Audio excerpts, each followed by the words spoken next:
Hello everyone, we are so glad you're joining us for part 2 of episode 2 for Real Life with the Carolife. My name is Caroline and I'm going to be your host today. If you haven't watched part 1 of episode 2, I definitely recommend watching that before you listen to this one. It is linked down below in the description box if you're interested.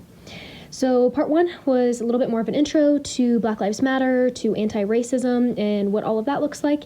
And then today, for part 2, we're going to talk a little bit more in depth about these topics, debunking myths that go along with Black Lives Matter, and of course talking about what can we all do to make a change in America about racism once and for all. Before we get to the responses today, I just wanted to say that this will also be in a blackout style video, just like part 1. We wanted to do it in a podcast style and to also amplify voices instead of focusing on appearances. Finally, I just wanted to say thank you so much again to the amazing responders for their vulnerability and for their honesty. I know you all will like what they have to say yet again, and I know that we can all learn something from their unique perspectives and point of views on this discussion.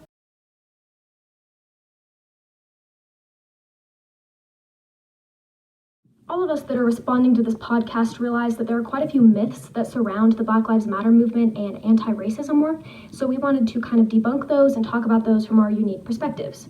The first one that we're going to debunk today is that systematic racism is a myth. Keep listening to hear our opinions and advice about how systematic racism is indeed not a myth. When talking about systematic racism, we are referring to the fact that racism is built into all the systems of the United States. It is such a part of our culture and our lives and our history that it has woven itself into our systems, whether that be intentionally or unintentionally. Let me give you a few examples of indisputable facts about where racism is found in our systems. If you look at the wage gap between black men and black women to white men and white women, if you look at the difference in poverty rates, if you look at how much more likely a black woman is to die during childbirth than a white woman. There is also another example of systematic racism that comes to mind off the top of my head, which is police. So the policing system actually roots back to catching fugitive slaves, and ever since then the system has attempted to reform, but has remained the same in nature. How can you expect a system to carry out the law when it doesn't have the ideals of protecting everyone fully under the law because its background was built on racism? We have to look at a creative way to change that system because it is so long built on the back of racism. There are so many more examples of systematic racism. I encourage you to do some research about the facts and to look into the truth of where systematic racism lies and how we can change it. Let's take the average white male and the average black male and compare their lives. Let's say that they're both hard workers. Based off of this information, who do you think will get hired for the same job? If you apply to a job with a white-sounding name, you are 50 times more likely to get hired than if you apply to a job with a black-sounding name. If the black person works just as hard for a job than a white person, the white person is still most likely going to get the job. That's because of systemic racism. There are many examples of systemic racism, but let's look at one of them. Back when segregation was present, white people did not want to live in the same neighborhoods as black people. Usually, to live in the black neighborhoods, it was cheaper. This meant that their property taxes were less money. Since the property taxes paid for schooling, their schools weren't as good. Fast forward to 2020, and that's how it still is. But black neighborhood schooling is still less funded than neighborhoods with the majority of white people. African Americans don't get the same amount of opportunities since their schooling isn't as good. While working hard is certainly helpful, African Americans still have disadvantages. I'd like to address the argument that systemic racism isn't real. First of all, people who argue this often don't understand what systemic racism is. Systemic racism is the idea that racism isn't an isolated thing. It's interwoven into every part of our lives, and that's what most people disagree with. But the argument that racism is isolated doesn't really make sense. If you're going to be racist towards someone, it has to be in regards to something. I mean, sure, there are people who harbor intense feelings of I hate black people, but more often it's if I hire someone black, they're going to steal from me. Or the black boy next to me in class is more dangerous than the white person next to me. Or this business is black owned and I don't feel like a black owned business will perform as well, so I'm not going to invest in them. It's interwoven through all our experiences and therefore part of the system, or systemic. Next up, we are going to debunk the idea that if you just respected the police, nothing bad would happen. George Floyd was being respectful. Breonna Taylor was being respectful. All of these people in the media right now were being respectful. And even if they weren't being respectful, there is no reason why a police officer should kill another person. The job of a police officer is to protect others, not to kill them. If you tell someone if they just respected police, they wouldn't be killed, that just says a lot about who you are. It's just like the people who say, don't give them a reason to be racist. But if you think about that statement realistically, there is never a reason to be racist, no matter what occurred. So in this situation, telling someone to respect someone when they aren't getting that same respect back is just wrong. Most situations do not occur because of disrespect. If my skin color is already some kind of threat to you, there's not much I can do, no matter how respectful I am. Now we're going to debunk the idea that Black Lives Matter only focuses on Black people killed by the police. It might be a common misconception that the Black Lives Matter movement only focuses on Black people that are killed by the police. However, the Black Lives Matter movement is actually focused on police brutality in general. The Black Lives Matter movement wants to make policing safer for everyone, to end police brutality, and to do this through means of reform, abolishment, or defunding. When people say Black Lives Matter, they're not only referring to the people that were killed by the police. While that issue is definitely important to this movement, that isn't the only thing that we're fighting for. We're fighting for the people that are living in fear every time they get pulled over, not knowing if they'll be alive tomorrow. We're fighting for the incarceration rates of African Americans and the legal injustice for African Americans. We're fighting for the injustice in healthcare for African Americans. We're even fighting for little things like the color of Band-Aids or the skin color of dolls. Racism is so implanted in American culture that we have barely even scratched the surface of ending it. While we are getting closer, there's so much more that needs to be done. Our last myth today that we are debunking is the idea of Black on Black crime. Let's talk Black on Black crime. Not only is it a tactic used to divide the Black community, but a way to stereotype Black people, especially men, as criminals. Not to mention that based on statistics and common sense, most crime is committed within race and happen within living proximity. Also, it is a common occurrence for Black people and white people to live in the same neighborhoods. And if race didn't matter, then why do people still choose to mention the myth of Black on Black crime? A myth because when do you ever hear Asian on Asian crime, or Mexican on Mexican crime, or even white on white crime, which, by the way, happens at a similar rate to Black on Black crime? It is used to divert the attention, and you see it so much you begin to think that it's a real thing. And why would we focus on quote-unquote Black on Black crime when they're not racially motivated and don't happen between two completely different power dynamics? Make it make sense. Crime happens, sad, but true. We can't change that. But what we can change are the hurtful phrases used to further oppress and conquer Black America. Black on Black crime is a topic that's often brought up to take away the attention on the current situation in America. However, there's no such thing as Black on Black crime. We don't hear white on white crime or Asian on Asian crime or even woman on woman crime, simply because crime is crime, no matter who it is. Now we're going to move away from myths, and we are going to discuss if any of the responders have personal stories, items, poems, artworks, or songs that they would like to share that are related to these subjects. All of these young women have such amazing involvement in their communities and are very, very accomplished, and so I wanted to give them an outlet to share anything that they would like to with you all. And just as a side note, when we're referencing stories, we are referring to personal stories in which your life has been impacted by racism. Well, I personally have never experienced racism. I have a memory that stands out in my mind about my sister Kate and an act that happened against her. So she came home from school one day, and granted, she was in second grade, and told us that this kid called her an N-word. And she had never heard that word before. She didn't know what it meant, but she knew that it was derogatory because the way that he said it and the way that it kind of, hit her heart. And so we had a very difficult discussion with her about like what that means and how that's awful for a white person to call that to a Black person. And I will never forget that moment and that pain that she felt during that time. What crosses my mind is that she was in second grade when that happened, only second grade.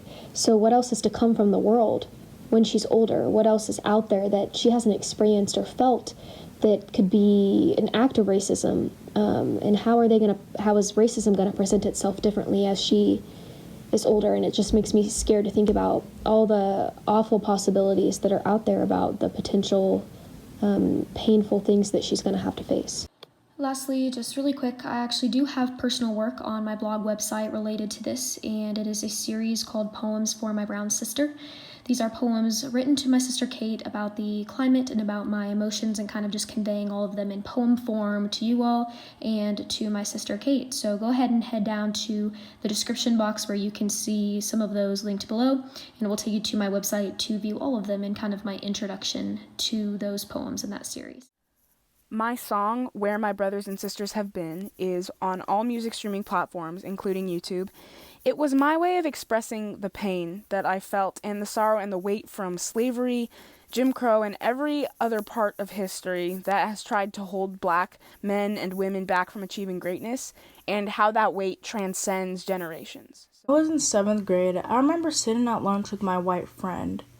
She was, for some reason, upset with some boy, and she was so frustrated at him for whatever reason.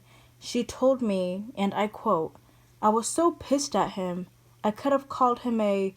Right then and there, she said the insular, right in front of me.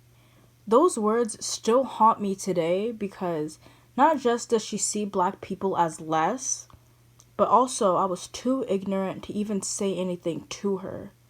I remember having a feeling that tried to push me to say something, but I was just speechless. Words couldn't even come out of my mouth. As a black individual, no one should have to experience such behavior. This is why discussing racism and its effects are so important. Here is the pinnacle of our podcast, and I'm sure it is just what you guys have been waiting for, the call to action. So what can we all do to end racism once and for all? How can we make a difference in our unique communities and with our unique perspectives to never let racism continue or happen again? Whether you're an adult or you're a teen, I know that you can learn something from these girls, so keep listening in order to hear their advice on what you can do to make an impact. We all know that ending racism is important, but you may be asking, how do I do it, or what can I do to help? First, start off by educating yourself on the topic. Start to know what you're talking about and become more informed so you know what you'll be discussing. To do this, you can read books, watch movies, or talk to your friends and family. Next, start speaking out. You can do this by correcting something racist that a family member or friend does or says, post things on social media, educate others on the topic, or even challenge people's beliefs. This may be tricky, especially if you feel that people will judge you, but remember, it's the right thing to do. Next, you can sign petitions and go to protests. You can invite your friends and family to come and protest with you. Another thing you can do is that if you have a talent like art, writing, singing, etc., do something with the Black Lives Matter movement and share it with others. You can post that on social media or show your friends and family. Every voice matters, especially yours, so use your voice to end racism. Yes, so the big question, what can we all do to change America once and for all and to end racism? And I think that's the biggest question as youth, because sometimes we feel like we are not in a position to make change, but I'm going to tell you that you are. And it starts with seeing everything as an opportunity to make a difference and to make a change. So whether it be where you work, who you interact with, who you see, what you post on social media, the conversations that you have with people, the universities and the companies, and everything that you choose to support, all of that is an opportunity for you to make a change and to end racism, to be anti-racist, to teach others how to do the same, to call people out in a polite and honest way, and to create an environment that is inclusive and supportive of everyone. So I would just say see everything as an opportunity to make a difference, because we all have interactions and communities that we are a part of every day that all need to change, because racism is everywhere, whether we want to believe it or not, and it's up to us, all of us individually, to make that change, and it starts small. What you do depends on your position in power and in life. If you work in politics, work to create legislation that benefits the movement. If you're a parent, read diverse storybooks to your kids and have a conversation about why it's so important to love in spite of differences. If you're a student, learn your history, all of it, not just the Eurocentric bits, and strive to be good, well-written citizens so that when it comes to voting and signing petitions, you actually know what you're doing. What can we all do to change America and end racism once and for all? Well, you as an individual can educate yourself. That is one of the most important things that you can start to do to change, And if you have any genuine questions that you don't think you can find a good answer for from Google, ask somebody. That's okay. But expecting a person of color to explain it and make you understand is not going to help. You need to want to change and have that educated mindset. For me personally, I am advocating for people such as Breonna Taylor, whose murderers are still walking free. I'm signing petitions actively. I have a link of petitions in my Instagram bio for anyone to click on and find as many petitions as you can think of to sign. And I'm overall still making sure that I am personally educated on everything that's going on, changing, and I will be voting this November. As a non-Black person, I think it is very important to become an ally. We can do this through staying educated, reading articles, watching documentaries. We can also attend protests, donate if possible, and sign petitions. There are millions of ways to be actively anti-racist. It starts with people that recognize their own privilege and get educated and advocate for change. In order to change America and create a system where all men are truly created equal, then we must work together to dismantle the systems currently in place that reinforce racist policies and unequal treatment. For example, the policing system. Just from their origin and start, we know that they should no longer be given the power that they currently have and misuse. We know that their oppressive foundation should tell us all we need to know about defunding them.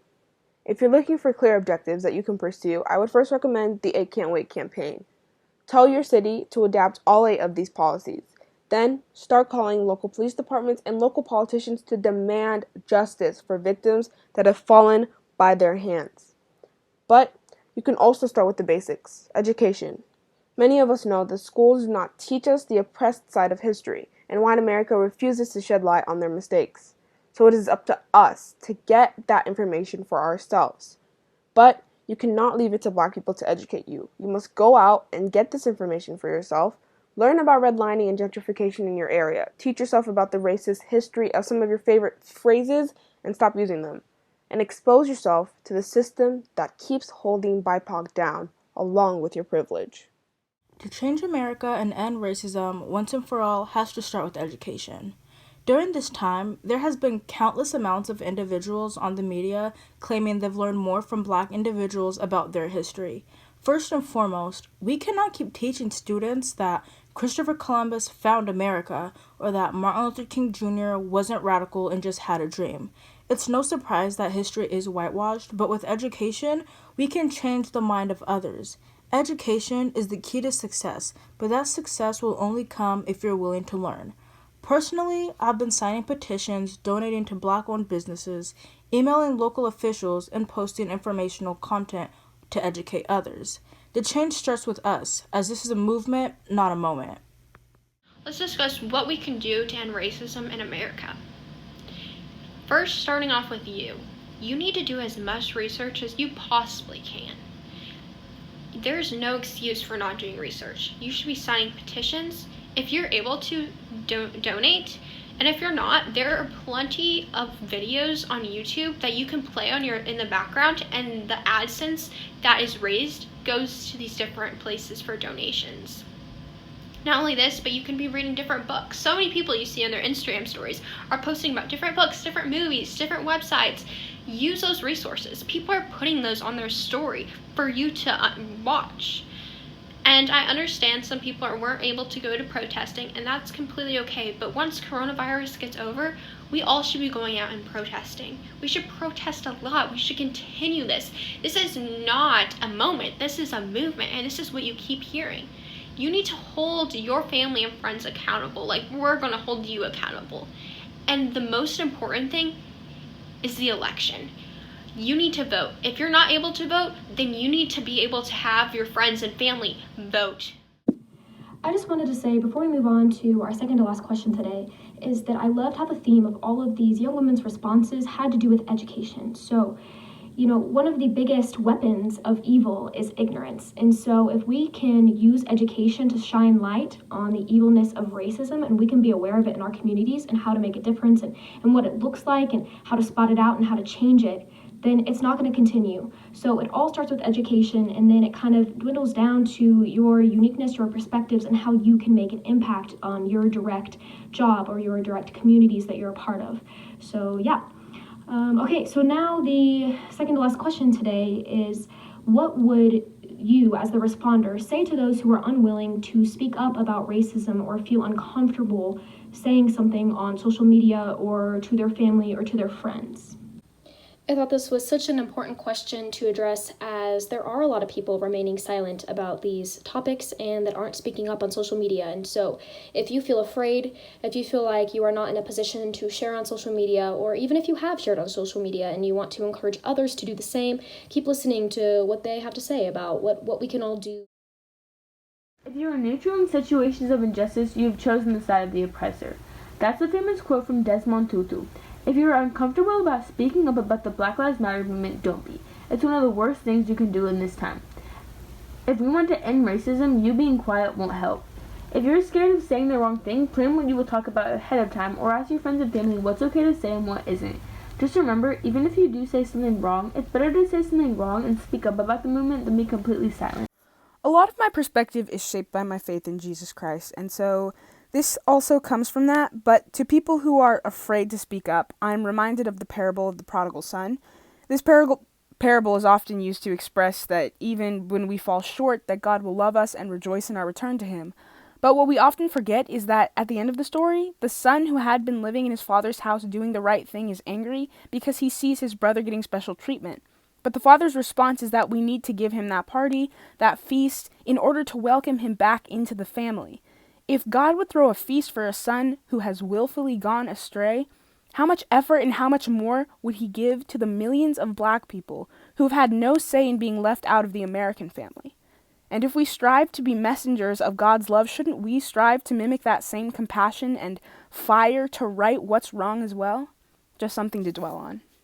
To anyone who feels uncomfortable speaking out or doesn't want to say the wrong thing, I'm going to spare the niceties and be completely honest. The black community is not afraid to lose friends that never valued their life. If you're not angry, you're just not paying attention. If your silence remains because you don't want to offend anyone, it is still silence. Your silence in the fight for our right to live is more telling than anything else.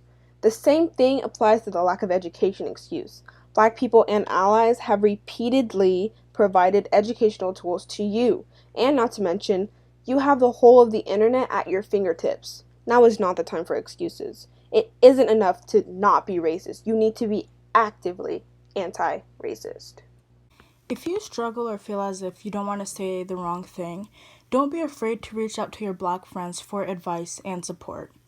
Don't use your struggle as a reason to not say something, because silence is compliance. Take a second to realize if you're truly for justice, because if you are, you'll take the initiative to problem solve. Everyone has a voice, and it's your choice if you want to use it correctly or even at all. As I mentioned before, I was extremely nervous to offend someone, especially a black person. And that's okay to have that feeling. You are going to be called out in your lifetime for saying something wrong. And that's okay. You are human. What you need to realize is that you're trying to better yourself. When you get called out, apologize, change, do something better.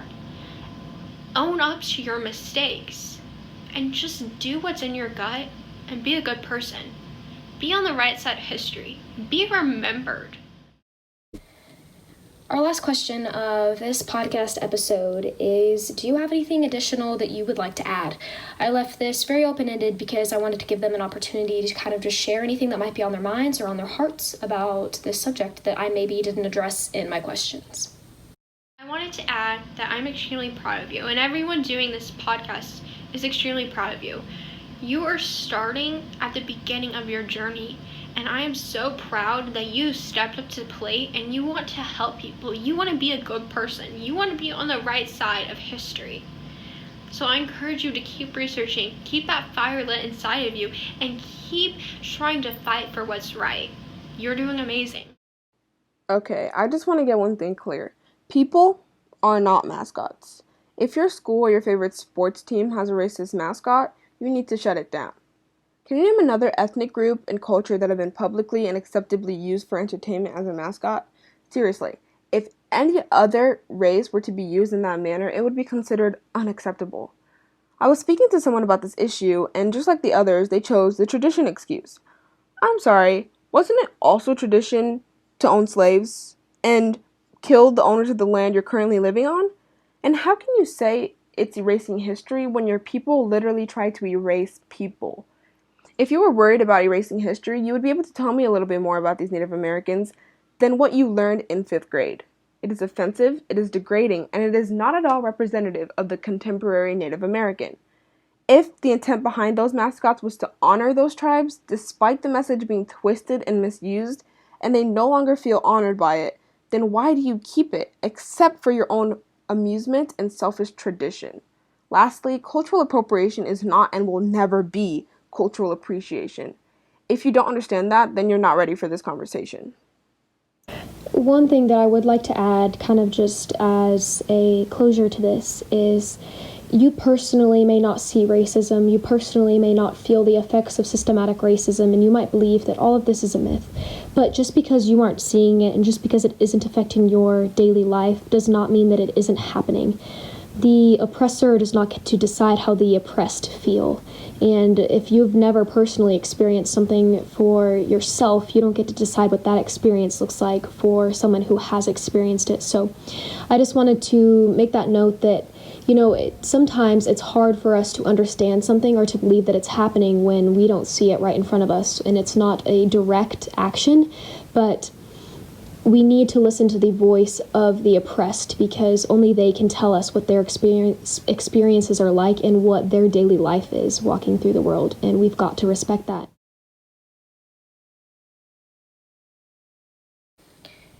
Wow. Yet again, that is the only thing I can say to encompass all of these amazing young women's responses to these topics and for their vulnerability and for their honesty for doing this. So I just wanted to say thank you so much again to Lylena, Maya, Mia, Taylor, Julia, Ori, and Samantha for taking a part of this podcast. I truly appreciate you, and I know that the audience appreciates what you had to say also. Before you guys go, I just wanted to say please share this video. Please like this video if you liked it. We want multiple people to hear from the youth, to hear our perspective on this, because as we mentioned earlier, there's just not a lot out there about the youth's opinions and perspectives on the Black Lives Matter movement. Also, just one more thing is please subscribe to this channel if you want to see content related to this in the future, and check out my blog links below where you can follow along for Instagram, for Twitter, or for anything else that is related to the Carolife. Yet again, I am Caroline, and I am your host of Real Life with the Carolife. I truly appreciate you guys being here. Take care, wear your masks, and I'll talk to you soon.